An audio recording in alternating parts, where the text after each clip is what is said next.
नमस्कार, India news की खास पेशकश में आप सभी का स्वागत। आपके साथ मैं अभिषेक पांडे। मध्य प्रदेश की राजधानी भोपाल में जबरन धर्म परिवर्तन का एक परेशान करने वाला ऐसा मामला सामने आया जिसने हर किसी को हैरान कर दिया। शुभम नाम के युवक का आरोप है कि एक मुस्लिम लड़के ने पहले उसे प्यार के जाल में फंसाया और फिर उस पर लड़की के खिलाफ अपहरण और बलात्कार के आरोपों के तहत केस दर्ज करवा दिया, जिसमें पॉक्सो एक्ट के प्रावधान भी शामिल हैं।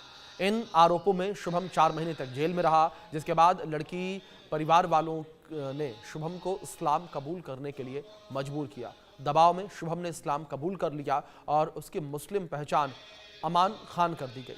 शुभम का आरोप है कि वो 3 सालों तक अमान खान बनकर रह रहा है और इन 3 सालों के दौरान उसने अपनी नौकरी खो दी, परिवार ने उसे छोड़ दिया, दोस्तों ने दूरी बना ली, रिश्तेदार छूट गए और शुभम लगातार इस डर में जीता जा रहा है कि कहीं लड़की का परिवार उसके खिलाफ फिर से कहीं कोई केस न दर्ज करवा दे, क्योंकि उसे धमकी दी गई कि अगर वो हिंदू धर्म में वापस लौटने की कोशिश करेगा या अपनी कम्युनिटी के सदस्यों से संपर्क करेगा तो वो उसे और उसके रिश्तेदारों को मार देंगे। शुभम पर सिर्फ धर्म परिवर्तन के लिए दबाव डाला गया ही नहीं, बल्कि उसे ऐसी स्थिति में भी धकेल दिया गया जहां उसकी पहचान, सामाजिक स्थिति और मानसिक स्वास्थ्य को व्यवस्थित तरीके से तोड़ दिया गया।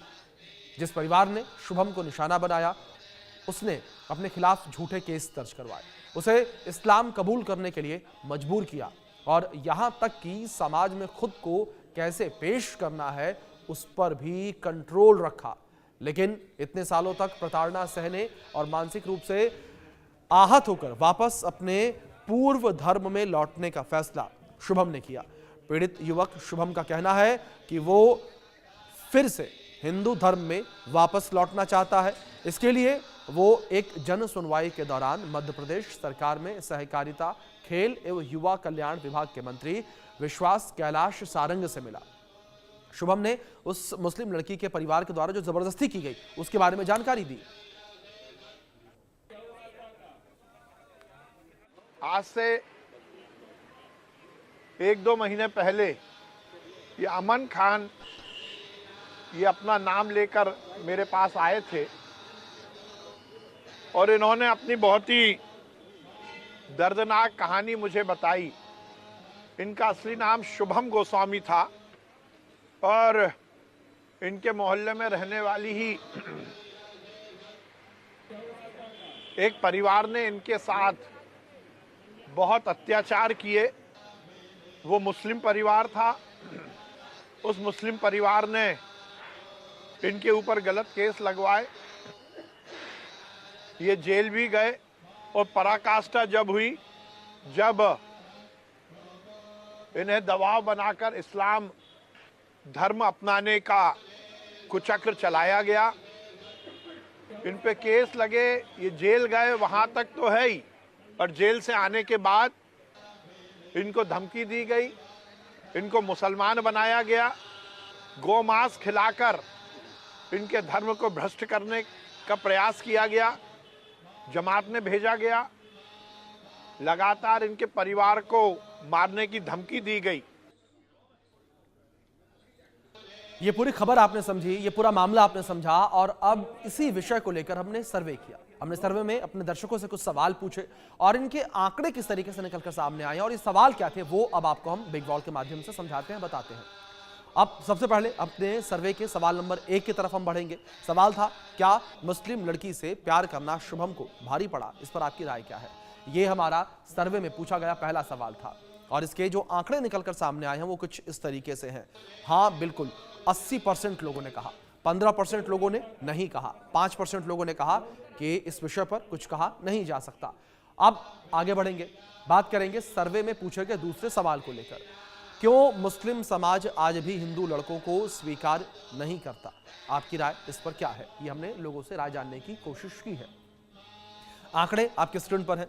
15% लोगों का मानना है कि हिंदुओं को काफिर समझते हैं। 41% लोगों ने कहा कि हिंदुओं से नफरत करते हैं। 27% लोगों ने कहा कि धर्म बदलने पर स्वीकार करते हैं।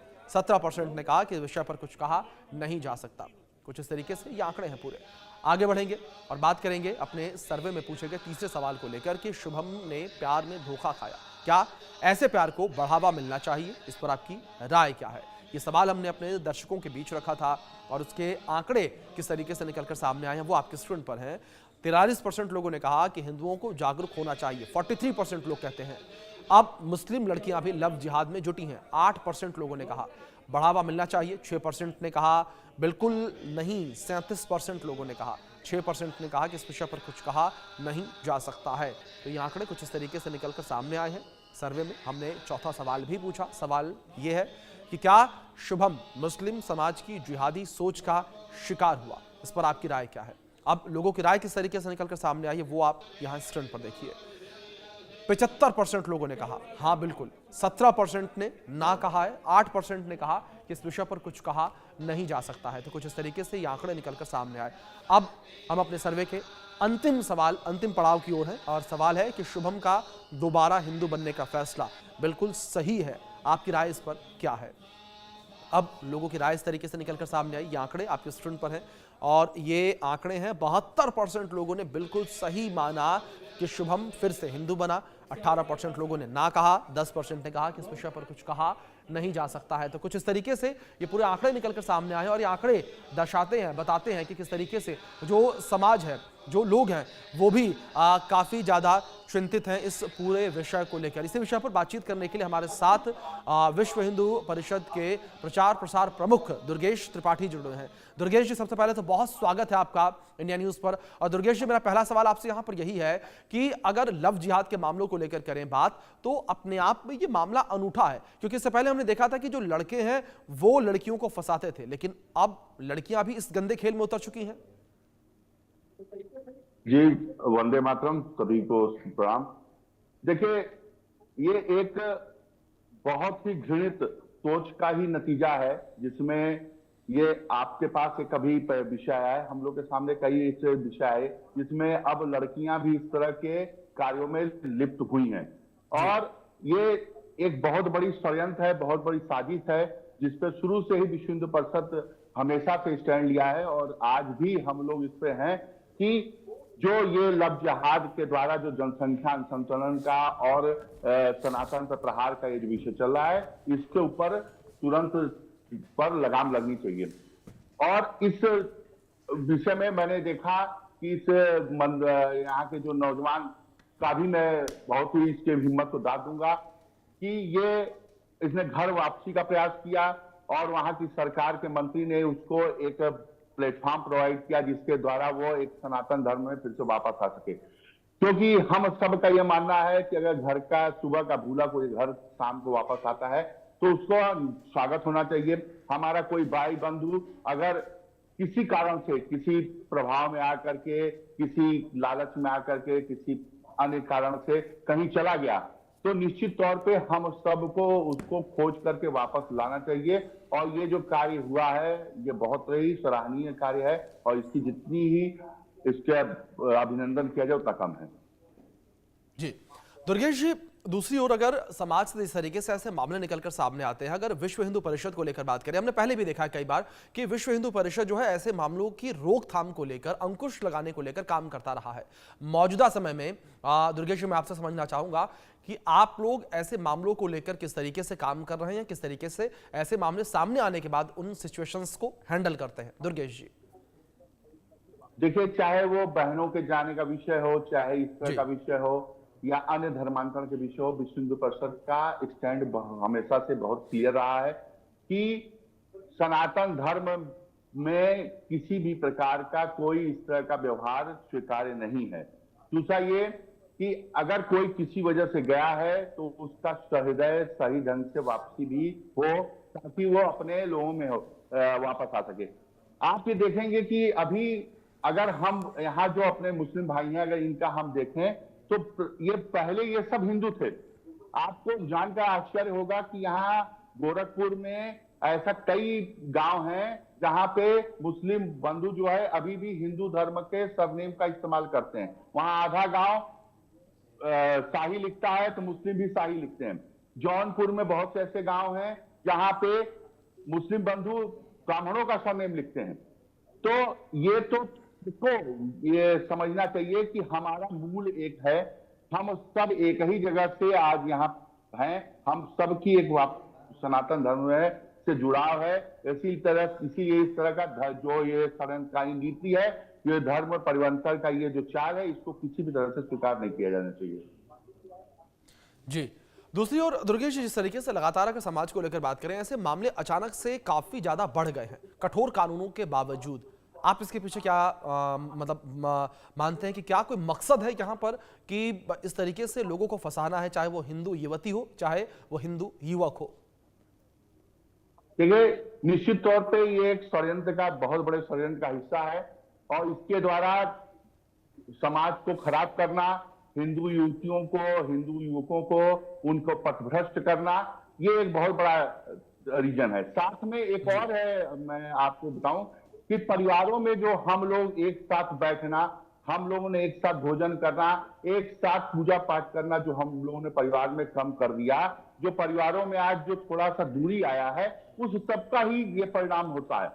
हमको यही नहीं पता कि हमारे बच्चे आज कहाँ जा रहे हैं, क्या कर रहे हैं, किस तरह का हम आधुनिकता के नाम पर उनके ऊपर थोड़ा भी अंकुश नहीं रखते हैं, जिसका परिणाम होता है कि वो इस तरह के जाल में फंस जाते हैं और जाल में फंस करके वो अपना जीवन, अपना भविष्य, अपना सब कुछ बर्बाद कर देते हैं।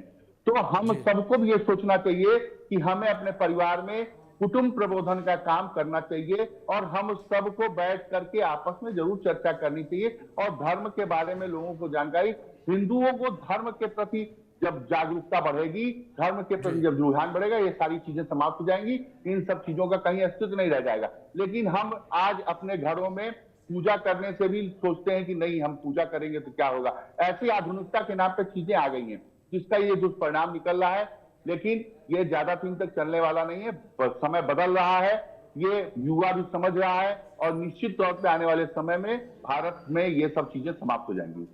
जी दुर्गेश जी, दूसरी ओर जिस तरीके से लगातार इन तमाम चीजों का आपने जिक्र किया, अगर बात विश्व हिंदू परिषद को लेकर करें तो विश्व हिंदू परिषद ऐसे मामलों पर अंकुश लगाने के लिए किस तरह के प्रभावशाली कदम उठा रही है?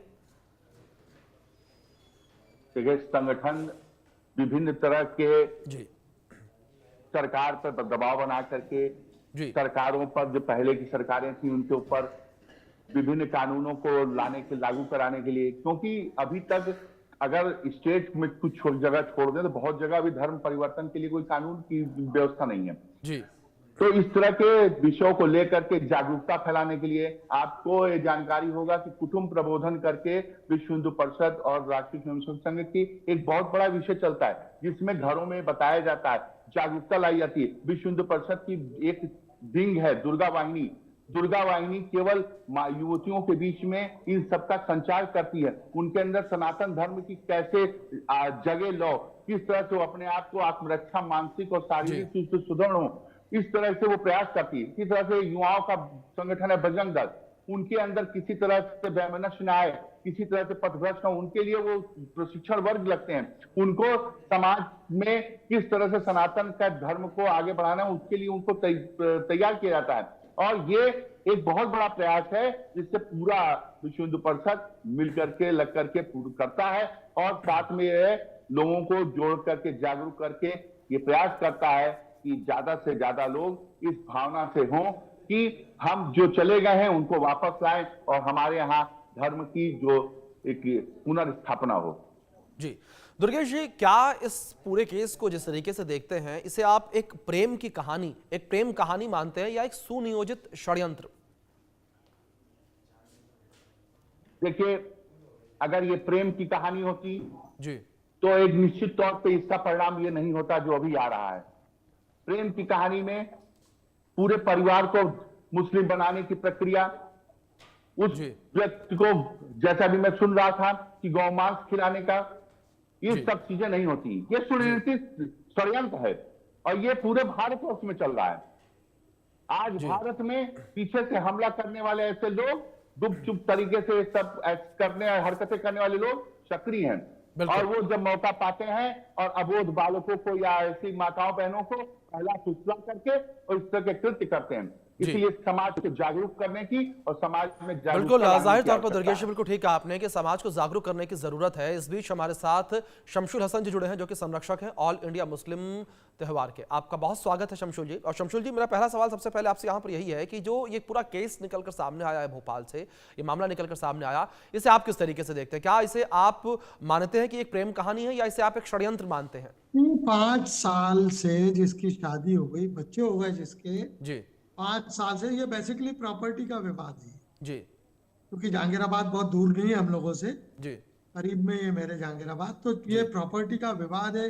5 साल पहले कहाँ गया था लव जिहाद का आप ये मामला दिखा रहे हैं, जो जी ये इस तरह के मसले दिखा के, मसाइल दिखा के क्या दिखाना चाहता है मीडिया, मेरे समझ में नहीं आता।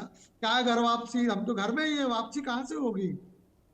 घर वापसी के नाम पे सिर्फ एक समाज को टारगेट करना, एक समाज को जबरन एक बदनाम करना। 5 साल पहले क्या हुआ था इस लड़के को? 5 साल से क्यों नहीं हुआ? सिर्फ एक दुकान का, एक बेकरी, हट बेकरी है, बेकरी का झगड़ा है। ये लड़का अपनी वाइफ से बोल रहा था कि ये बेकरी मेरे नाम कर दीजिए, करवा दीजिए अपने घर के लोगों से। सिर्फ प्रॉपर्टी का झगड़ा था, झगड़े के कारण ये एक इशू बना लिया इन लोगों ने। अब जब चूंकि सरकार खुद इन्वॉल्व हो जाती है जिस मामले में, तो वो लड़का अगर चाह भी रहा होगा कि हम वापस हो लें तो वापस नहीं हो पाएगा। क्योंकि एक लव जिहाद का नाम, घर वापसी का नाम देकर जिस तरह से संपूर्ण मध्य प्रदेश में, देश में, शहरों में एक माहौल बना दिया है, हिंदू मुस्लिम, हिंदू मुस्लिम, हिंदू मुस्लिम, दूसरा कोई खामी नहीं है। जी उसकी सत्यता, उसकी जांच होना चाहिए थी। कौन लोग थे, क्या कारण है, क्यों ये मुस्लिम धर्म पे अपनाया इसने? अब धर्म अपनाया था तो वापस क्या कारण है? ये सारी चीजों की जब पुलिस पे शिकायत की तो जांच क्यों नहीं करी पुलिस ने?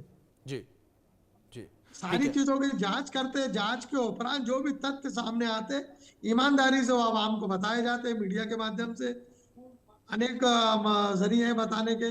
सारी चीजें होती है। अगर लड़का गलत होता तो उस पर प्रकरण दर्ज होता, अगर लड़की का परिवार गलत होता तो उस पर दर्ज होता। 5 साल में बच्चे तो पैदा कर लिए, बच्चे पैदा करने के बाद कह रहे हैं घर वापसी। काहे की घर वापसी है? बच्चे कहाँ जाएंगे, बीवी कहाँ जाएगी? क्या अपने औरत को, महिला को, नारी को अपनी जरूरत का इस्तेमाल करने का क्या सामान समझ रखा है? ठीक है। और यहाँ बैठ के बड़ी बड़ी बातें शुरू हो जाती है, लव जिहाद, लैंड जिहाद, थूक जिहाद, ये जिहाद, वो जिहाद। इस मुल्क को गंगा जमुना तहजीब का मुल्क है, गंगा जमुना तहजीब का प्रदेश है, इसको उस तरह चलने दीजिए, कॉन्स्टिट्यूशन से चलने दीजिए, किसी धर्म से या नाता जोड़कर इस किसी उसमें ना चलाए इस मुल्क को। बहुत अच्छा मुल्क है, बहुत अच्छी सरकार है ना, बहुत अच्छे मंत्री हैं, बहुत अच्छे मुख्यमंत्री हैं। जब अच्छा चल रहा है तो क्यों बीच बीच में ये कूदते हैं लोग, बीच में प्रदेश की गंगा जमुना तहजीब को क्यों खंडित करते हैं ये लोग? ठीक है, ठीक है। दुर्गेश जी, जिस तरीके से यहाँ पर शमशुल जी ने जिक्र किया